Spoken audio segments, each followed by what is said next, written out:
now in session. Today we are here in the matter of the state versus Mr. Anand Sharma. The charge is murder in the first degree.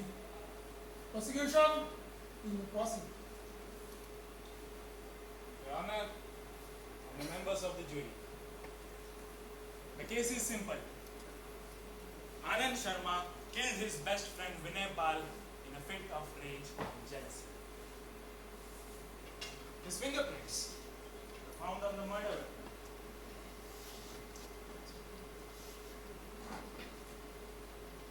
A knife stabbed repeatedly into the victim's body. And there is no question as to what happened that night. The defendant's guilt is clear. However, the only complication here is the defense claims of a memory loss due to a head injury. But we must remember, guilt is not erased just by forgetting. Anand Sharma committed a heinous crime that night, and no amount of selective memory should absolve him. We, prosecution, will present evidences, and you will see for yourself that Anand Sharma deserved to be punished for his unforgivable act. Thank you. Thank you, Mr. Mittal. Mr. Madhav, how does your client plead? Not guilty, Your Honor. As the prosecution kindly said, my client does not remember the night in question. He cannot even remember as to why he may have killed his best friend. That night, a tragic event not only took one life, but because my client is just a victim as anyone else. He has lost his memories, his sense of identity, and now his freedom is at stake for a crime he cannot even commit. But guilt, Your Honor, is like a piece of rope, binding us only if we hold it. It wraps itself around our intentions and our actions, and if the rope has slipped away, if my client can no longer grasp it, how can we tie him down to a crime he no longer understands? Moreover, the only evidence the prosecution has are fingerprints. There are no eyewitness, and more importantly, no confession. Someone could have easily framed my client. Something to ponder on, eh? Thank you. The prosecutor can call their first witness. The prosecution calls Officer Jadhav to the stand.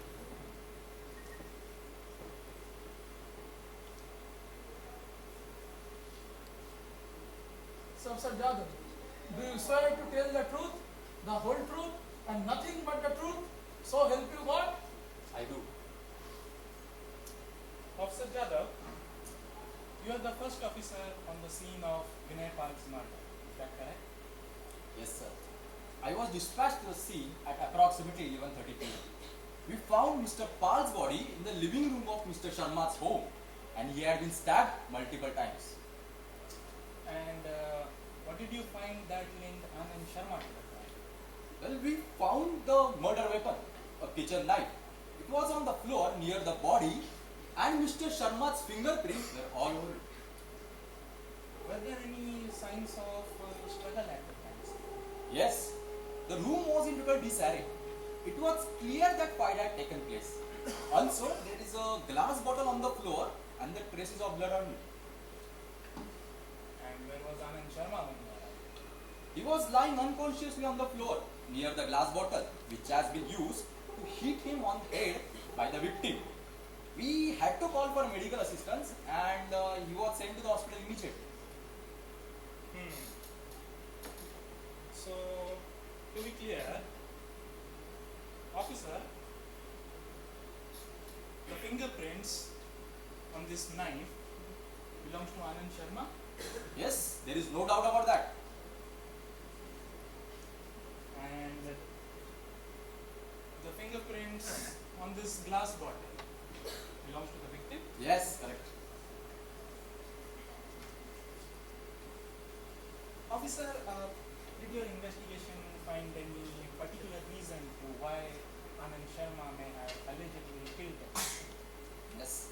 In our investigation, we found that Mr. Sharma's wife had an affair with the victim. We believe that Mr. Sharma asked the victim over to his house, which led to an argument between the parties and ended up with the murder of one and head injury to another. So you're saying there was a clear motive? Yes, there was. Thank you, Officer Jadhav. No further questions.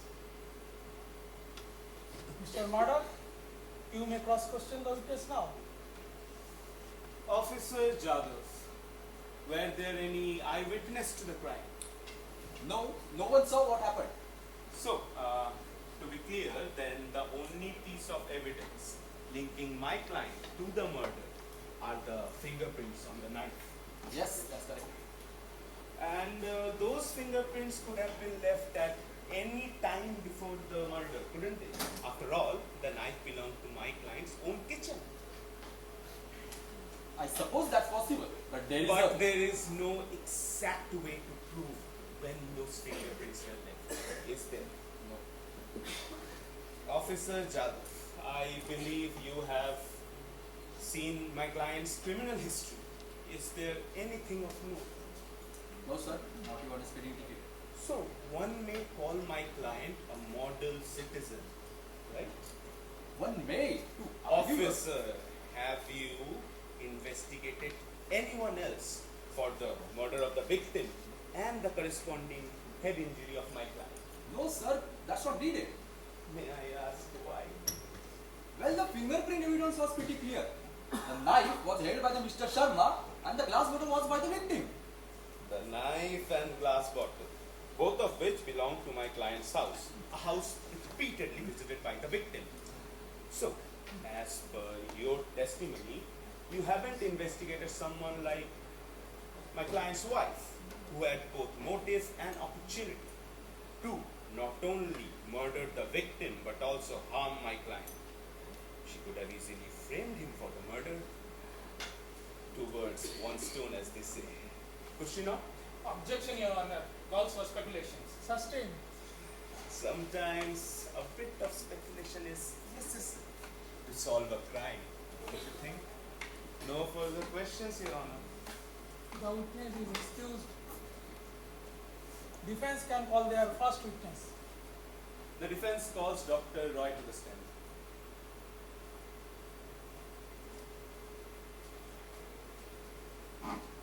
So, Dr. Roy, do you swear to tell the truth, the whole truth, and nothing but the truth? So help you God? I do. Doctor, can you tell the court the effect of Mr. Sharma's head injury? Yes, of course. Anand Sharma suffered a blow to the head that caused a traumatic brain injury, specifically areas responsible for the memory. He now suffers from a retrograde amnesia and has lost all memory of a year leading up to that incident, including any recollection of why he would have committed such an act. So, when Anand Sharma sits here today, not only can he not recall that night, he cannot even recall a whole year leading up to the incident. Yes, that's correct. Doctor, can you tell us, does memory loss change a man? Can it turn him into someone new? In some way, yes. Without memory, he no longer carries the weight of the past, and his emotions and connections with those memories are gone, and he is disconnected from who he was. So, in a sense, he's been cut loose, like a ship. Once severed from its anchor, drifts freely, no longer tied to its purpose. No further questions, Your Honor. Does prosecutor have any question for the witness? Yes, Your Honor. So, Dr. Roy, may I ask your specialization? I am a neurologist. Yeah. Does it come with a degree in philosophy? No, it doesn't. So it's but, not your call to make whether a person's loss of memory make him innocent, is it? No. If Mr. Sharma killed someone you cared about, and then by some miracle lost his memory, would you still consider him innocent? Or would you call him guilty? Would you not want him to go to the jail? Or would you want him to walk free? Objection, Your Honor. Badging the witness. Sustain. Would you not want him to pay for the pain he has caused you? That's enough. That's enough, Mr. Sarkar. Sorry, Your Honor. I have no further questions. The witness is excused. Now we begin the questioning of Mr. Anand Sharma. Mr. Sharma, do you swear to tell the truth, the whole truth, and nothing but the truth? So help you God? Yes, I do. Anand, I know this is hard, but can you tell the court about what you remember the night when I died? Nothing. I don't remember anything. It's like there is this huge gap in my mind. One day, I had a best friend, and the next day, they are telling me I killed him. I don't even remember being angry with him. Why would I want to kill him? Do you remember the fact that Vinay had an affair with your wife? No, I don't. And honestly, I don't believe in it. They would not do that to me. Do you feel guilty for what happened now? I don't know. I don't feel anything because I don't remember it. How could I feel guilty for something I can't even remember? Anand, do you remember, before you lost your memory, did you have any ill will or hard feelings towards the victim? No, I don't. We were best friends since we were kids. We traveled together. We played games together. We watched movies together. I have lost my best friend. And now I am about to lose my freedom for a crime I don't even remember. Not if we can do something about it. Anand Sharma has lost his memories. His rope has been cut. Do not tie him down to something that no longer counts. No further questions, Your Honor. Your Honor, if I may, Proceed. Mr. Sharma,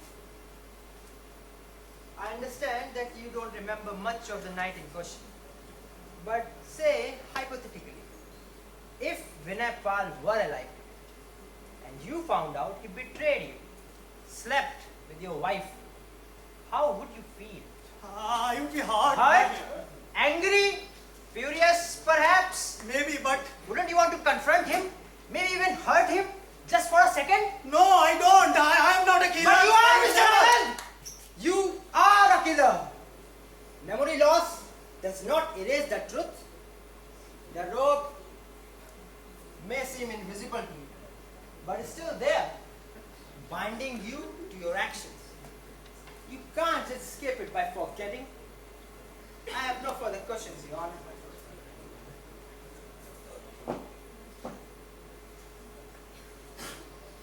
We have seen all the evidences and heard from witness. Now we will begin the closing argument. Mr. Sarkar, you may start. Yes, Your Honor. Members of the jury, you have heard the testimony. There should be no question about what happened. The fingerprint, the blood, the motive. It's all there. Memory loss does not erase the truth. Anand Sharma killed Vinay Pal. No matter what the defense says about getting him framed or whatnot. This law must be upheld and justice must be served.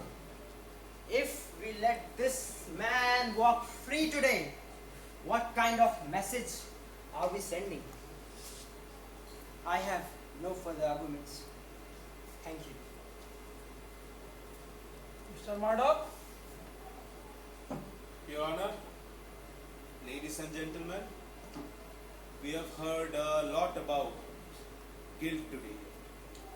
But I want you to understand what guilt really is.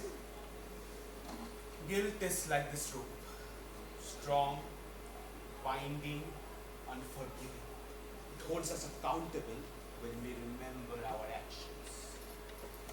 But when a man's memories are taken from him, it frays. It loses its strength. Anand Sharma does not remember his crime. He can't. His rope has been cut. And when a man loses his memories, he cannot be held responsible for actions he no longer understands. They talk about punishment. Well, punishment is meant to reform, to protect society. But how? How can we reform a man who isn't the same person who allegedly committed the crime? How?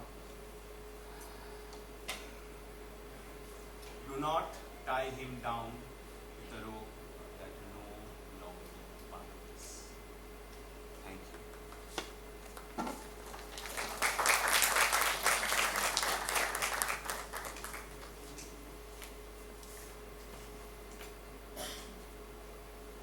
Members of the jury, the fact of this case is simple, yet the emotion they stir are anything but.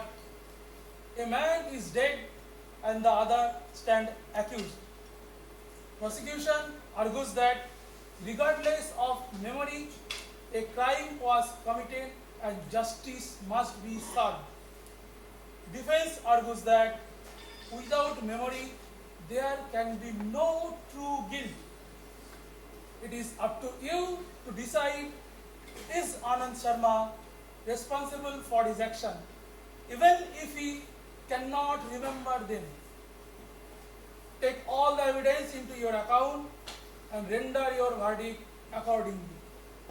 We will resume when you are ready.